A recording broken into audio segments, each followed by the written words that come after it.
ಸಮಸ್ತ ಜನತೆಗೆ ನಮಸ್ಕಾರ. Welcome back to my YouTube channel. ಇವತ್ತು ನಾವಿದ್ದೀವಿ ಹಾಸನ ಜಿಲ್ಲೆಯ ಬೇಲೂರು ತಾಲೂಕಿನ ಹಳೇಬೀಡಿನಲ್ಲಿ. ಬನ್ನಿ ಈ ದೇವಸ್ಥಾನದ ಬಗ್ಗೆ ತಿಳ್ಕೊಳ್ಳೋಣ. ಹೊಯ್ಸಳೇಶ್ವರ ದೇವಸ್ಥಾನವನ್ನು ಸರಳವಾಗಿ ಹಳೇಬೀಡು ದೇವಸ್ಥಾನ ಎಂದು ಕರೆಯುತ್ತಾರೆ. ಇದು 12ನೇ ಶತಮಾನದ ಹಿಂದೂ ದೇವಾಲಯವಾಗಿದ್ದು ಅದು ಶಿವನಿಗೆ ಸಮರ್ಪಿತವಾಗಿದೆ. ಇದು ಹಳೇಬೀಡು ಭಾರತದ ಕರ್ನಾಟಕ ರಾಜ್ಯದ ಪಟ್ಟಣ ಮತ್ತು ಹೊಯ್ಸಳ ಸಾಮ್ರಾಜ್ಯದ ಹಿಂದಿನ ರಾಜಧಾನಿಯಲ್ಲಿನ ಅತಿ ದೊಡ್ಡ ಸ್ಮಾರಕವಾಗಿದೆ. ಈ ದೇವಾಲಯವನ್ನು ದೊಡ್ಡ ಮಾನವ ನಿರ್ಮಿತ ಸರೋವರದ ದಡದಲ್ಲಿ ನಿರ್ಮಿಸಲಾಗಿದೆ ಮತ್ತು ಹೊಯ್ಸಳ ಸಾಮ್ರಾಜ್ಯದ ರಾಜ ವಿಷ್ಣುವರ್ಧನನೇ ಇದನ್ನು ಕಟ್ಟಿಸಿದ್ದಾನೆ.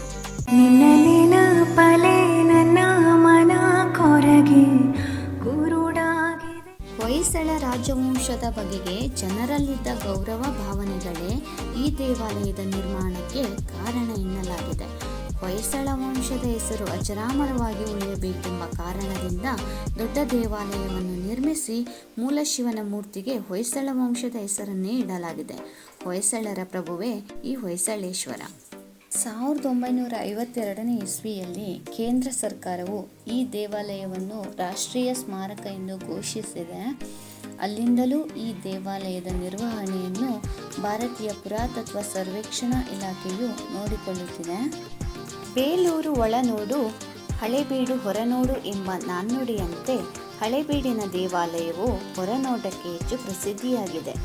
ದೇವಾಲಯದ ಪ್ರದಕ್ಷಿಣಾ ಪಥದಲ್ಲಿ 15,000ಕ್ಕೂ ಹೆಚ್ಚಿನ ಶಿಲ್ಪಗಳನ್ನು ಕಾಣಬಹುದು. ಒಂದೊಂದರಲ್ಲೂ ಸೂಕ್ಷ್ಮ ಕೆತ್ತನೆ ಕೆಲಸದ ಜೊತೆಗೆ ಪೌರಾಣಿಕ, ಸಾಮಾಜಿಕ ಮತ್ತು ಅಂದಿನ ನಾಗರಿಕತೆಯನ್ನು ಹೇಳುವ ಅನೇಕ ಕಲಾಕೃತಿಗಳನ್ನು ನೋಡಬಹುದು. ಒಳಭಾಗದಲ್ಲಿ ಇನ್ನೂ ಹೆಚ್ಚಿನ ಕುಸುರಿ ಕೆಲಸವಿರುವ ವಿಗ್ರಹಗಳಿದ್ದು ಹೊರಭಾಗಕ್ಕೆ ಹೋಲಿಸಿದರೆ ಕಡಿಮೆ ಸಂಖ್ಯೆಯಲ್ಲಿದೆ. ದೇವಾಲಯಕ್ಕೆ 4 ಮುಖ್ಯ ಹೆಬ್ಬಾಗಿಲುಗಳಿದ್ದು ಎಲ್ಲ ಬಾಗಿಲುಗಳಲ್ಲೂ ಮಕರ ತೋರಣವನ್ನು ಕೆತ್ತಲಾಗಿದೆ.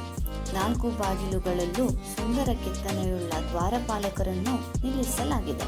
ಇದಲ್ಲದೆ ಗಜಾಸುರ ಮರ್ದನ, ಗೋವರ್ಧನ ಗಿರಿಧಾರಿ, ಗಜೇಂದ್ರ ಮೋಕ್ಷ, ರಾಮಾಯಣ, ಮಹಾಭಾರತ ಮುಂತಾದ ಅನೇಕ ಪುರಾಣ ಕಥೆಗಳು, ಇತಿಹಾಸದ ತುಣುಕುಗಳು ಕಂಡುಬರುತ್ತದೆ. ದೇವಾಲಯದ ಒಟ್ಟು ವಿಸ್ತೀರ್ಣ ಬಂದ್ಬಿಟ್ಟು 4 ಎಕರೆಗಳಷ್ಟಿದೆ. ಇದಲ್ಲದೆ ದೇವಾಲಯಕ್ಕೆ ಹೊಂದಿಕೊಂಡೇ ಇರುವ ಸುಂದರ ಉದ್ಯಾನವನದ ವಿಸ್ತೀರ್ಣ ಬಂದ್ಬಿಟ್ಟು ಸುಮಾರು 12 ಎಕರೆಗಳಷ್ಟಿದೆ.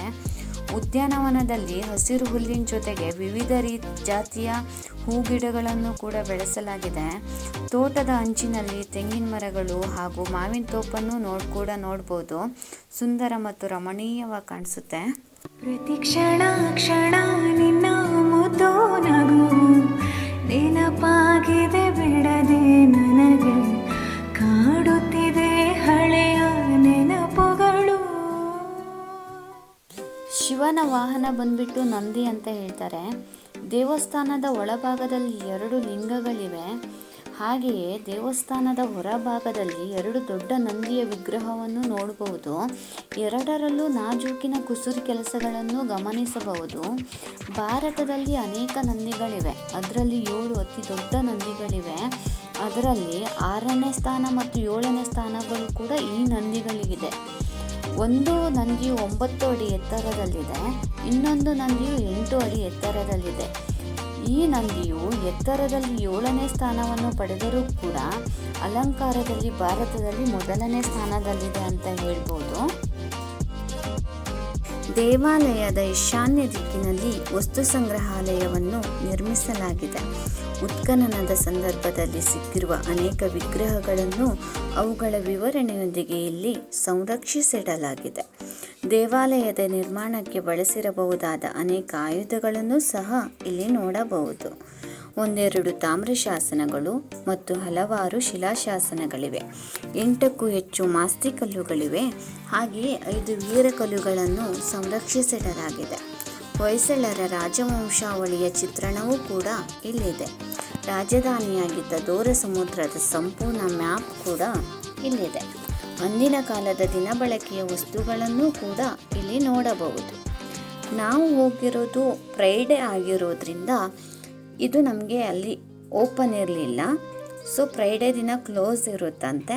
ಅದಕ್ಕೋಸ್ಕರ ಹೊರಗಡೆಯಿಂದಲೇ ಇದನ್ನೆಲ್ಲ ನಾನು ನಿಮ್ಗೆ ತೋರಿಸ್ತಾ ಇದ್ದೀನಿ.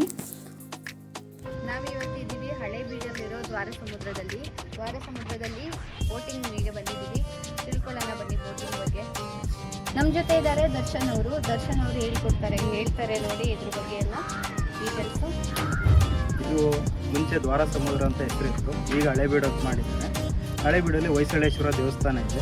ಹೊಯ್ಸಳೇಶ್ವರ ದೇವಸ್ಥಾನದ ಪಕ್ಕದಲ್ಲೇ ದ್ವಾರ ಸಮುದ್ರದಲ್ಲೇ ಬೋಟಿಂಗ್ ಅಂತ ಒಂದು ಕೆರೆಯಲ್ಲಿ ಮಾಡಿದ್ದೀವಿ. ಇದು ಸುಮಾರು ಹಳೆಯದು. ಈಗ ನಾವು 2020 ಸ್ಟಾರ್ಟ್ ಮಾಡಿದ್ದೀವಿ. ಸ್ಟಾರ್ಟ್ ಮಾಡಿದಾಗ ಬಸ್ಟು 2 ಪೆಟ್ಲಿಂಗು ಮತ್ತು ಒಂದು ಮೋಟ್ರ್ ಬೋಟ್ 3 ಇದ್ದಿತ್ತು. ಈಗ ಇತ್ತೀಚೆಗೆ ಪ್ರವಾಸಿಗರು ಜಾಸ್ತಿ ಆದ ಕಾರಣದಿಂದ ನಾನಾ ಥರ ವೆರೈಟೀಸ್ ಹಾಕಿದ್ದೀವಿ.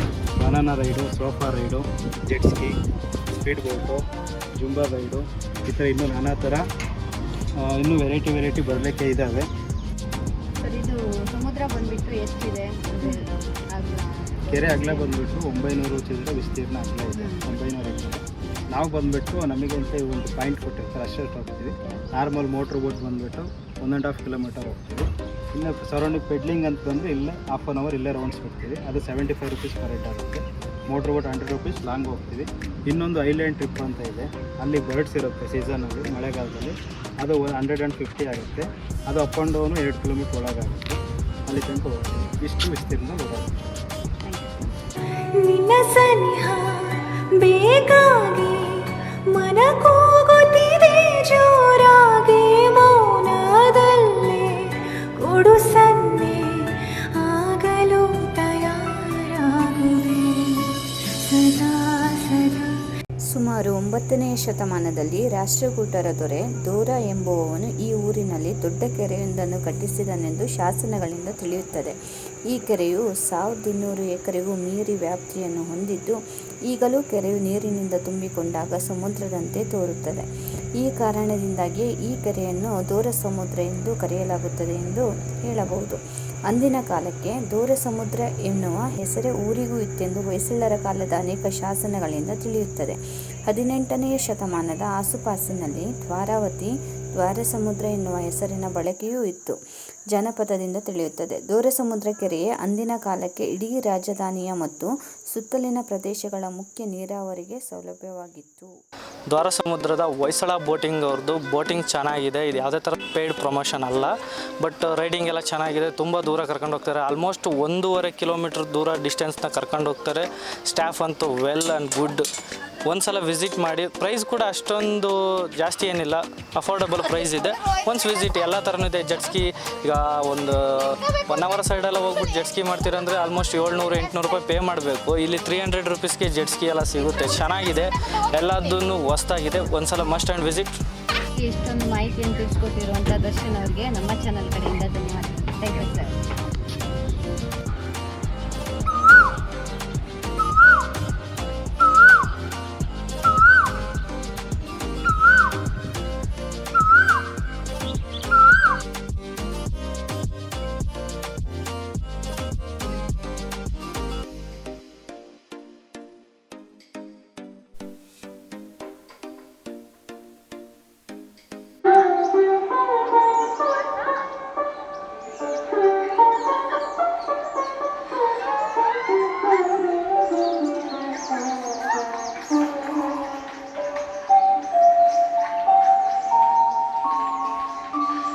ನಾವು ಇವತ್ತಿದ್ದೀವಿ ಬೇಲೂರು ತಾಲೂಕಿನ ಹಳೇಬೀಡಿನಲ್ಲಿರುವ ಪುಷ್ಪಗಿರಿ ಶ್ರೀ ಮಲ್ಲಿಕಾರ್ಜುನ ಸ್ವಾಮಿ ದೇವಸ್ಥಾನದಲ್ಲಿ.